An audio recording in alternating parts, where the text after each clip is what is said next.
Yo el Así Somos, que ustedes conocen, y cómo escribí una novela que se llama A pesar de todo. Esto porque independientemente de que son ideas que surgen, estas ideas se van conformando a través de vivencias. Y muchas vivencias son desde la niñez. Por ejemplo, el Así Somos, que rescata tradiciones, costumbres, historia de los pueblos.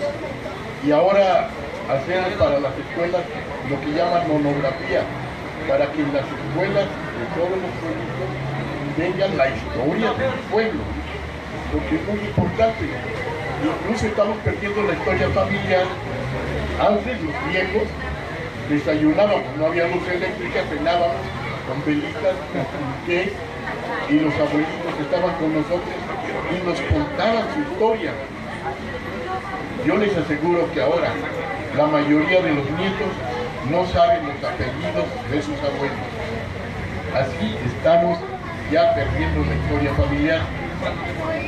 Fíjate que yo nací hace muchísimos años, ya casi 80, en Chilapa. En los años 40 ya salía a vender casa por casa una revista católica. Mi papá era católico, había sido sacerdote, hacía una revista que se llamaba Catedral, y en esa revista escribía la historia de todas las parroquias del estado. En aquel tiempo Chilapa era la capital de la diócesis, y la diócesis era todo el estado de Guerrero. Entonces había tantas parroquias como ahora municipios. Y mi papá rescataba la historia de parroquias, de iglesias, de santos. Y yo salía, costaba 10 centavos la revista. Él imprimía 5,000 ejemplares y las mandaba a todas partes. Y yo salía con mis revistas y, perdón, no compra boletín Catedral, así se llamaba la revista Catedral. Perdón, no compra boletín Catedral. Y una vez se me ocurrió entrar al ayuntamiento. Estaba un señor con un sombrero, un cigarro, y le dije, señor, perdón, ¿no compra boletín de Catedral? Y que me dice, mira niño, a mí véndeme una botella de mezcal. Y salí odiando desde allí todo lo político. Porque en el escritorio del señor decía presidente. Y me dijo, mira niño, a mí véndeme una botella de mezcal. Bueno, quiero decirles que eso que hacía mi papá, lo soñé. Es decir, soñé, yo aspiraba a hacer lo mismo, pero no con las parroquias, sino con los municipios, con los pueblos. Yo dije, me voy allí a buscar la historia de los pueblos, la historia de los municipios, las tradiciones, las costumbres de los pueblos. Pero en aquel tiempo, estoy hablando de los años 40, había una discriminación total hacia los indígenas y hacia los protestantes, porque en Chilapa, yo me sentía mal, llegaron los protestantes que fueron atacados, sus muebles fueron destruidos, pero se quedaron, y había una niñita bien bonita, morena, que yo nunca le hablé, pero yo la vi. Yo tenía como 11 años y soñaba con ella. Yo dije, fui mal, ¿por qué quiero a la protestanta? Pero peor, en una ocasión, en el tianguis de Chilapa, yo iba caminando en el tianguis y había inditos, vendiendo cazuelas, todo, los inditos. Y yo vi una niña de la que vi el grito, que estaba muy bonita, es mi hermana. Y ella tomó el reloj y se me empieza a morder. Y entonces yo dije, caray, al otro domingo ahí voy a verla. Al otro domingo ahí voy, y me ocurre decir, Buenos días, niña. La mamá me dijo, ¿qué quieren, muchachos? Hay cazuelas, hay comados. Le digo, perdón, yo le dije buenos días a la niña. Y me dice, ay, no te entiende, ella no habla Castilla. Entonces, yo muy inteligente dije, voy a preguntar cómo se dice buenos días en mexicano. Y voy a pasar y el domingo le voy a decir. Platiqué con mi maestro, nadie sabía. Le platiqué a mi papá, le pregunté a mi papá, nadie sabía. Nadie de los que les pregunté supo cómo se decía buenos días en mexicano. Entonces el municipio era mayoritario de la ciudad, vivían de ese comercio con los aguas. Fui con el director de la escuela. Yo era niño, el director ya era muy viejo. Y le digo, maestro, ¿por qué no nos enseñan en la escuela a hablar náhuatl? Y me dijo, ahora, ¿estás loco? Las escuelas son para ir hacia adelante, no para ir hacia atrás. Ese es el grado de la discriminación que hay. Bueno, esto se los platico como antecedente de lo que pasó después. Me vine a estudiar a Chilpancingo en 1956. Viví en el Hotel Vasco, que está en frente de la Coac. Allí era lo que hoy es el tribunal. Ahí vivía una señora que se llamaba Tonchi Carvajal, que era súper católica, que me hablaba de milagros y que los domingos yo le ayudaba con la canasta porque iba a regalar tortas a los presos. Pero fíjense que yo tenía cierto deseo de promover la lectura y empecé a vender libros clases. Después puse una librería y yo había trabajado ya con Campino Maldonado Pérez porque era muy amigo de mi papá, con todas mis reservas para la política, pero Campino era otra cosa. Y cuando fallece Campino, yo empiezo a tener relación con Israel Noguera.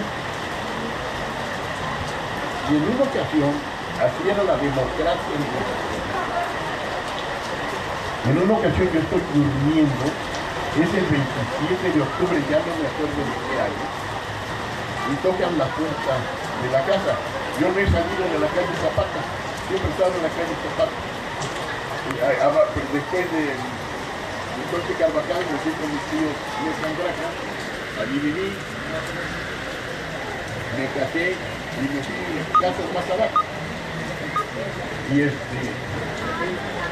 Y entonces tocaron la puerta como a las 7 de la mañana y era el secretario particular del gobernador Israel Noguera, que se llamaba Juan Noguera. Salió mi esposa y le dice, ¿qué pasó? Dice, quiero hablar con Juan Urco, que son las 7 de la mañana. Yo estaba acostado todavía y Juan se mete al cuarto y le dice, vamos a llamarle al gobernador, le urge hablar. Ah, sí, claro. Y le digo, ¿qué pasó? Dice, prepárate, te vas ahorita a Chilapa. A las 12 del día es la convención del PRI. Yo tengo problemas y tú me vas a ayudar. ¿Quieres? Vas a ser el candidato a presidente. Tienes poquitas horas para prepararte. Le dije, perdóname. O estás loco tú, estoy loco yo, perfecto. ¿A qué voy? Salí cuando yo era niño. Ya no conozco a nadie más que mi familia. ¿Qué voy a hacer? Y además, no quiero. Yo le había propuesto antes que hiciéramos una editorial para publicar libros de autores guerrerenses. Yo tenía la idea de publicar libros de autores guerrerenses. Y me dice, mira, tengo problemas. Vete. Tomas protesta como candidato. Tomas posesión como presidente. al mes pides licencia y formamos un consejo. Ahorita tengo problemas, nada más ayúdame en ello. Fíjense ustedes, sin planilla, nada más yo. Allá voy, y como protesta, ay, pero además dijeron, y yo me lo estaba creyendo, que yo era el único, El Salvador, porque pues aquel municipio estaba retrasado, pero afortunadamente ya llegaba yo con nuevas ideas, y que además era joven, y que además iba yo a buscar el desarrollo del municipio. Tomé posesión como presidente el 1 de abril de 1971. Llegó enero y no pedí licencia. Y no pedí licencia porque me empecé a buscar en las comunidades, a visitar comunidades náhuatl, ya sabían cómo se dice buenos días, y además ya sabía practicar el náhuatl. Y yo tenía muchas ganas de aprender náhuatl. Pero además me di cuenta de algo muy importante. Las comunidades antes no estaban extendiendo la mano. Las comunidades estaban muy bien organizadas. Tenían un comisario primero, un comisario segundo, tenían sus copiles, tenían sus policías y tenían un consejo de principales, que eran los que tenían experiencia por haber sido comisarios. Y realmente ellos eran del gobierno. Pero además estaban organizados de tal forma que si se necesitaba una pequeña obra de la comunidad, el pueblo la hacía a través de lo que ellos llamaban técnicos. Las escuelas las construían las comunidades y estaban pendientes del cumplimiento de los maestros, porque era la escuela de ellos, la que ellos hicieron. No había dádivas, no había apoyos. Y yo llegué a pensar que si cercábamos una comunidad y no dejábamos entrar al gobierno, se iba a desarrollar solito y más bien.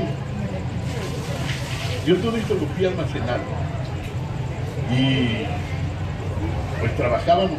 Yo digo, no hay presupuesto, pero la mayor riqueza es una comunidad organizada y dispuesta a trabajar. Pero en una ocasión que me hablan para decirme que el presidente de la República, Luis Echeverría Álvarez, tenía una reunión con presidentes municipales y diputados en Huizuco. El gobernador era Israel Noguera Otero, pero el vocal ejecutivo del Banzas era Rubén Figueroa. Yo fui. Me acompañó nada más Jesús Ramírez Guerrero, muy conocido, porque era el agente del Ministerio Público de Chilapa, y le pedí que me acompañara.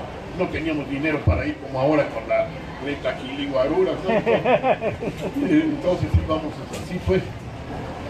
Y llegamos a Huizuco, estaban todos los secretarios, estaba el presidente, el gobernador, Rubén Figueroa, claro, y empezaron los discursos, yo aburrido. Pero de pronto habló el presidente y empezó a decir que en Chilapa que estaban haciendo obras, que esto, que el otro. Y yo dije, ¿pero dónde? Que yo no sé.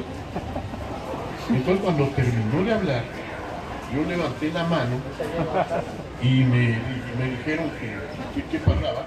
Y yo le dije, señor presidente, lo que usted ha dicho no es cierto. Hubo un silencio. Yo vi cómo Rubén Figueroa me vio con los ojos y cómo Israel Noguera se tapó la cara. Pero entonces caminé hacia el micrófono y le dije, señor, sí están haciendo, pero están destruyendo la conciencia de comunidad a través de algunas obras directas. Las obras que usted ha dicho no las veo, pero sí es cierto que están haciendo algunas cosas. Ni siquiera han tomado en cuenta al ayuntamiento, ni a los comisarios, están pagando por todo, porque pagaban hasta por instalar la casa propia. Y le dije, señor, el gobierno no tiene por qué dar, no puede convertirse en constructor solo. el gobierno debe ser coordinador de los esfuerzos populares. Yo me acuerdo bien del discurso, porque incluso alguien se le ocurrió grabarlo. Y fíjense que cuando acabé, nadie habló. Se los estoy platicando porque este tema de un libro. Cuando terminé, nadie aplaudió. Pues yo me fui todo, pues, llegué con Jesús. Dije, solamente Jesús me dio una palmada. ¿Estuviste bien? Pero yo por los nervios le dije, escucho, voy al baño. Y allá voy. Cuando estoy en el baño, yo lo vi gigante. Era un militar enorme que estaba parado esperándome. Yo le dije, dice, acompáñeme por favor. Me tomó del brazo y yo dije, ahora. Le dije a Chucho adiós, pero como diciéndole hasta la próxima vida, ¿no? Y el militar me sacó de allí de donde estaban y me llevó al camión del presidente. Y me dijo, siéntese aquí adelante, el señor presidente se va a escuchar con usted. Ahí estuve temblando y me di cuenta de que yo no llevaba ni un centavo, nada. Y llegaron, el gobernador me pidió que yo me hiciera a un lado y el presidente le dijo que no.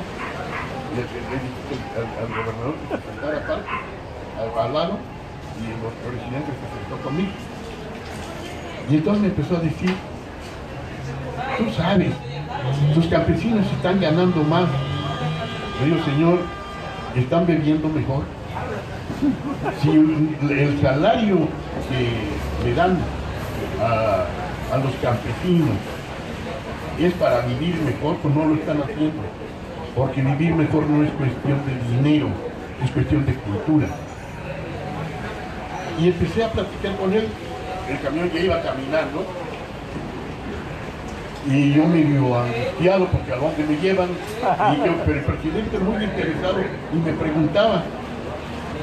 Llegamos a Iguala, te vas el presidente y me agarra del brazo y voy con él, pero voy ridículamente con él porque él tenía unos pasotes así y yo casi corría. Yo con esa situación le dije, señor presidente, ¿me puedo retirar? Y entonces se para, el gobernador estaba ahí en la calle y dice, señor gobernador, Juan se va mañana conmigo a Baja California. Le digo, perdón señor, yo no me voy a Baja California.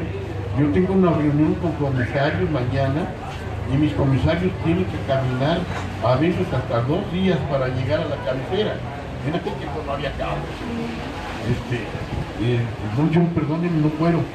Israel se hizo otra vez así. Pero el presidente dijo, perfecto, desayunas conmigo en los Pinos el 1 de junio. Era 24 de junio de 1932. Me nombró asesor en desarrollo de la comunidad de la presidencia de la República. ¿Cómo es posible que a un presidentito del pueblo, nomás por una intervención, lo nombren así, no? Pero pues yo me propuse, yo dije, yo sigo a trabajo. En el libro que escribí, que se llama A pesar de todo, mi personaje no se va a México, pero en realidad yo sí me fui. Porque mi protesta fue en el libro, no en la vida real. En la vida real acepté. Y fíjense que empecé a platicar con el secretario de Obras Públicas, sobre todo, que se llamaba Enrique Bracamontes, con su esposa que se llamaba Beatriz Manero, y que hacía labor social. Empecé a recorrer la República. Quiero decirles que ganaba yo lo que no gano en un mes, lo que no gano ahora en un año. Y viví en hotel, tenía yo chofer, cuando salía iban 2 motocicletas adelante de mí y yo estaba siempre buscando que alguien de Chilpancingo me viera cómo iba.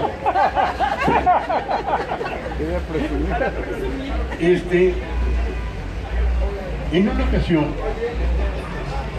estábamos en una reunión con el secretario de Obras Públicas y había un joven muy elegante, y yo empecé a hablar de que unos letreros que decían: por instrucciones del señor presidente se construye esta obra, y esos letreros estaban en todas partes. Es decir, por instrucciones del presidente se construye la carretera, por instrucciones del presidente se construye la calle, por instrucciones. Yo pedí que quitaran los letreros y que pusieran por decisión del pueblo y con el apoyo del presidente. Y también hablé de que teníamos que buscar la organización comunal. El joven dice que parece que era mentira, todos eran mentiras, pero parece que tenía aquí política. Me invitó a comer. Y fuimos a un bar que se llama El Perico. Debió ser muy elegante porque a un lado estaba comiendo cantinas,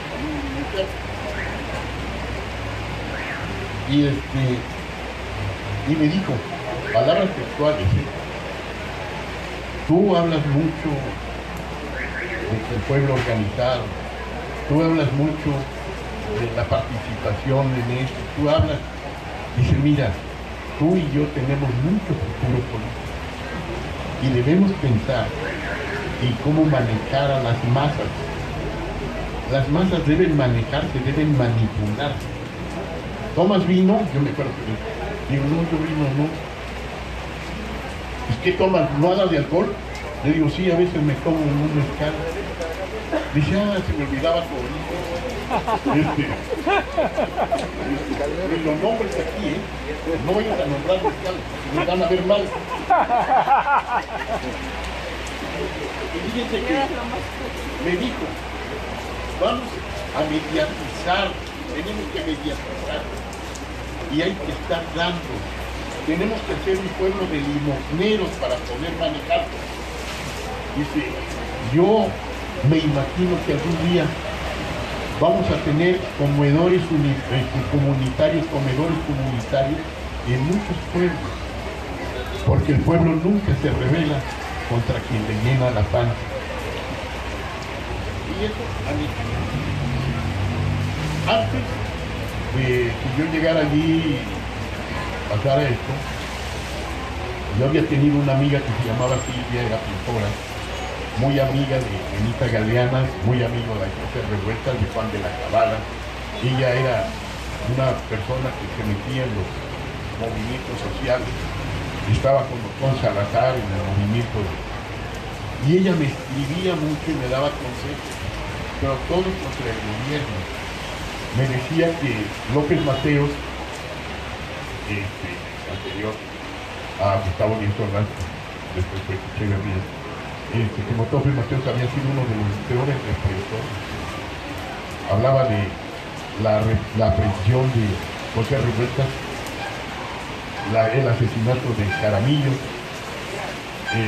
los ferrocarrileros, los médicos, los maestros.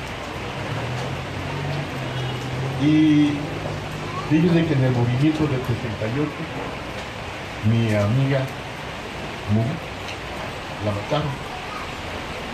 Yo iba con mi dolor, más bien como, además de aquello de meterme una botella de mezcal, ahora tenía que habían matado a Silvia en un movimiento, y era el gobierno. Y luego lo que me dijo el señor, que teníamos que mediatizar para poder manipular. Pues yo dije, yo no estoy haciendo aquí, yo ya me voy.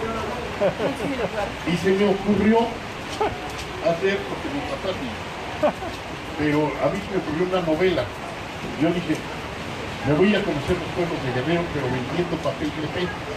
Ya tenía mi librería, el Nigromante aquí, y ya vendíamos papel crepé que se llamaba la marca Pingüino y la marca Loreto. Llené mi combi, compré una combi, la llené de papel crepé y me fui a Montitlán a vender para la señora Santana el papel crepé, porque entonces adornaban con papel crepé. metíamos yo me iba a todas las fiestas para el Tepa y anotaba y preguntaba. Pero dice que, bueno, ya el tiempo, ya se acabó.